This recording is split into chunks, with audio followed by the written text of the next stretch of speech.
2023లో మేము 50 రోజుల ఉపవాస ప్రార్థనలప్పుడు మా అమ్మ మా నాయన ఎప్పుడు గొడవ పడేవారు. 50 రోజుల ఉపవాస ప్రార్థనలో రండి మాతో, మేము బెల్లంపల్లికి వెళుతున్నాము అన్నాము. వాళ్ళు రామన్నారు, కానీ మేము వాళ్ళని ఎలాగైనా తీసుకొచ్చాము. బెల్లంపల్లికి ఎంటర్ అయితేనే మా అమ్మకు నాకు కరెంటు షాకు వలె కొట్టింది. నాలో నుంచి ఏదో వెళ్ళిపోయినట్లుగా నాకు ఇప్పుడు నెమ్మది కలిగింది అని నాతో చెప్పింది.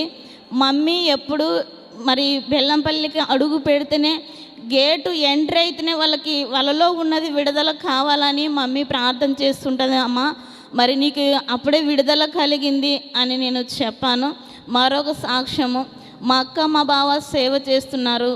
వారిని మరి వాళ్ళు కొట్టారు, కోర్టు కేసుల్లో నుండి వాళ్ళని కోర్టు కేసుల్లో పెట్టారు, వాయిదాకు తిరుగుతున్నారు. మరి డాడీ కోర్టు కేసుల్లో ఉన్న వారికి విడుదల అని లైవ్లో ప్రార్థన చేశారు. నేను లైవ్లో ఏకీభవించి మా బావ కూడా సంపూర్తిగా కోర్టు కేసుల్లో నుంచి విడుదల కావాలని నేను ప్రార్థన చేశాను. దేవుడు అది కూడా మాకు విడుదలను దయచేశాడు.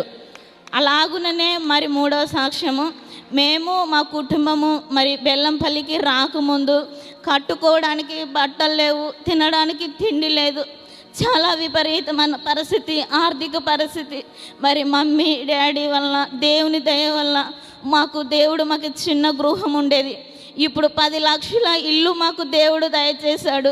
దేవుడు సొంత గృహం ఇచ్చాడు, సొంత గృహాన్ని ఇచ్చాడు. మమ్మీ దేవునిలో మంచిగా నమ్మకంగా ఆత్మీయంగా ముందుకు సాగుతున్నారు. ఇంకా ఎక్కువ సాగుతున్నాం మమ్మీ.